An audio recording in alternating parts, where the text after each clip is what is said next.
La 27e édition de l'espace d'interpellation démocratique ont pris fin hier dans la soirée. Au total, 599 dossiers reçus.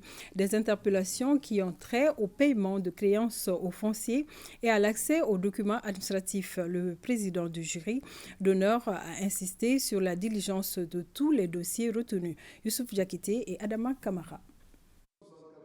Cette 27e session de l'espace d'interpellation démocratique EID, dont les travaux prennent fin ici, a fondamentalement reçu les interpellations en rapport avec les fonciers, les créances et les documents administratifs. Après avoir salué le travail abattu par ses collaborateurs, le président du jury d'honneur a invité les acteurs à plus de diligence dans le traitement des interpellations en cours parce que, dit-il, l'EID doit rester à l'écoute permanente du peuple.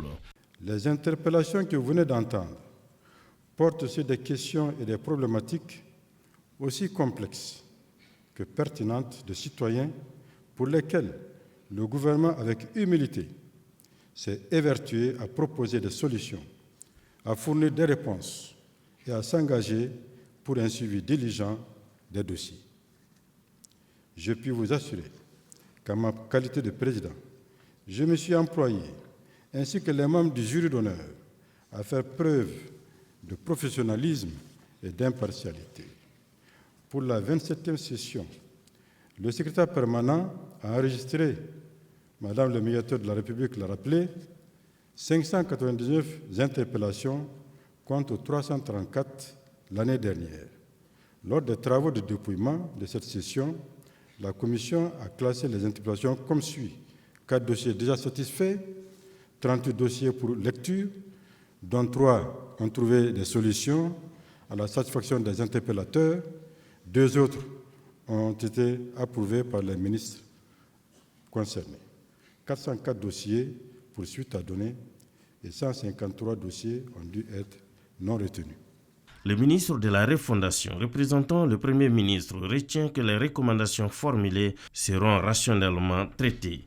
Tout au long de cette journée, le gouvernement a-t-il marqué sa présence assidue à ce forum d'exercice démocratique dont l'objectif n'est autre que de contribuer à l'instauration et au renforcement de l'état de droit, de la bonne gouvernance, de la promotion et de la protection des droits humains, en se prêtant volontiers aux interpellations et attentes de nos concitoyens dans le plein exercice de leurs droits et libertés démocratiques.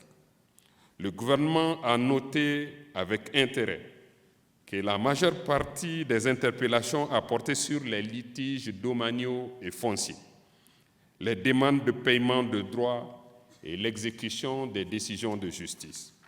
Distingués invités, mesdames et messieurs, ce forum qui nous réunit chaque année, précisément en cette mémorable date du 10 décembre, journée commémorative de la Déclaration universelle des droits de l'homme, a pour objet d'informer les opinions publiques nationales et internationales sur l'état des droits de l'homme au Mali, de contribuer de manière active et pédagogique à la réalisation d'une culture démocratique nationale et d'impulser de façon significative la politique de promotion et de protection des droits et libertés des citoyennes et des citoyens. Les plus hautes autorités du Mali ont voulu, à travers ce forum, créer les conditions d'instauration d'un dialogue démocratique fécond entre gouvernants et gouvernés. Rendez-vous est donc pris en 2024 pour la 28e session de l'espace d'interpellation démocratique.